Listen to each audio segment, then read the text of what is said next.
अस्सलाम वालेकुम नाजरीन, मैं डॉक्टर मंसूर अहमद बुज़दार। नाजरीन, ये छोटा सा बच्चा, प्यारा बच्चा मेरे पास मौजूद है। मोहम्मद अमीन इस बच्चे का नाम है। इस वीडियो के बनाने का मकसद है, ये बच्चा तौसा सिटी से है, डीजी खान से इलाज कर रहे हैं। बच्चा थैलेसीमिया का पेशेंट है। मेरे वीडियो बनाने का मकसद ये है, जब भी ख़ानदानों में, जब भी घर में किसी नौजवान बच्चे या बच्ची की शादी की बात होती है, तो हम लोग डंडोरा पीटते हैं कि ख़ानदान से बाहर शादी नहीं करनी, अपने अपने होते हैं। इस तरह के हम डायलॉग मार रहे होते हैं। अब अपने अपने होते हैं, इस चक्कर में इस जैसे मासूम फूलों की ज़िंदगियों को हम बर्बाद कर रहे होते हैं। मेरे एक अपने कज़न की शादी हुई, उस बेचारे के 5 से 6 बच्चों की थैलेसीमिया की से डेथ हो गई।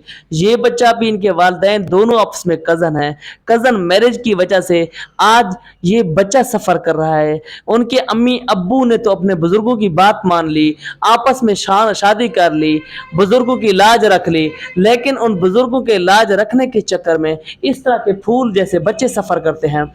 थैलेसीमिया एक ऐसी बीमारी होती है जिसमें बच्चे का बचना नामुमकिन होता है।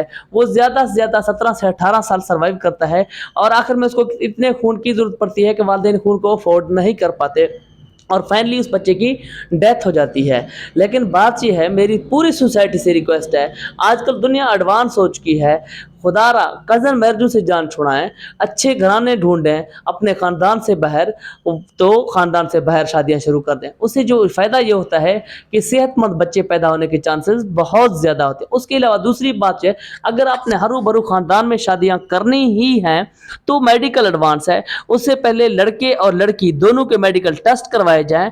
अगर उनमें ऐसा कोई बीमारी की जरासीम मौजूद हैं, थैलेसीमिया के चांसेस कहीं पे मौजूद हैं, या किसी भी ऐसी बीमारी जिसकी से आगे जाके बच्चे सफ़र करते हैं, तो उनकी आपस में शादी ना करवाएं, ताकि जो मेडिकल इस तरह की बीमारियों का रेशो है वो कम से कम हो। बाकी मेरे वीडियो बनाने का मकसद यही था कि कज़न मैरिज को ना किया जाए ताकि मेडिकल बीमारी को रोका जा सके। बहुत शुक्रिया, थैंक यू सो मच।